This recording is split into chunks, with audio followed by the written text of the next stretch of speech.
இப்போ பார்க்க போகிறது ரீஅரேஞ்ச். அதாவது சில வேர்ட்ஸ் கொடுத்துருக்காங்க, வார்த்தை கொடுத்துருக்காங்க.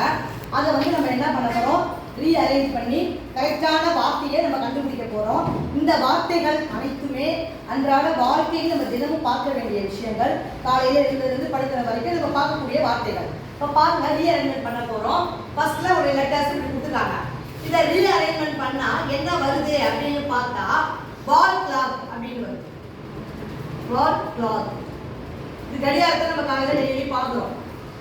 வால் கிளாக்ங்கிற வார்த்தை கிடைக்குது. அடுத்து இதை பார்த்தோம்னா சீலிங் ஃபேன் அப்படிங்கிற ஒரு வார்த்தை கிடைக்குது. Ceiling fan. அடுத்து இதை பார்த்தோம் அப்படின்னா மொபைல் ஸ்கிரீன். இதை ரீஅரேஞ்ச்மெண்ட் பண்றப்ப கிடைக்கக்கூடிய வார்த்தை வந்து மொபைல் ஸ்கிரீன்.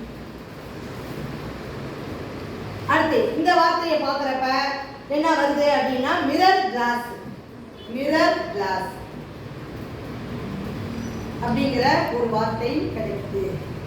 அடுத்து பார்த்தீங்கன்னா இந்த வார்த்தையை பார்க்கும் பொழுது சன்லைட் அப்படிங்கிற ஒரு வார்த்தை கிடைக்குது. இந்த மாதிரி லெட்டர்ஸ் எல்லாம் மாற்றி கொடுத்துட்டு ஒரு வேர்டு கண்டுபிடிங்க அப்படின்னா நம்ம வந்து இதை வந்து அரேஞ்ச்மெண்ட் பண்ணி எந்த வார்த்தை எது முதல்ல வரும் எது செகண்ட் வரும் அப்படிங்கிறத அரேஞ்ச்மெண்ட் பண்ணி ஒரு வேர்டை நம்ம கண்டுபிடிக்கலாம். இதுக்கு வந்து எப்படியா ரீஅரேஞ்ச்மெண்ட் பண்றது புரிஞ்சுங்களா? இருக்கும்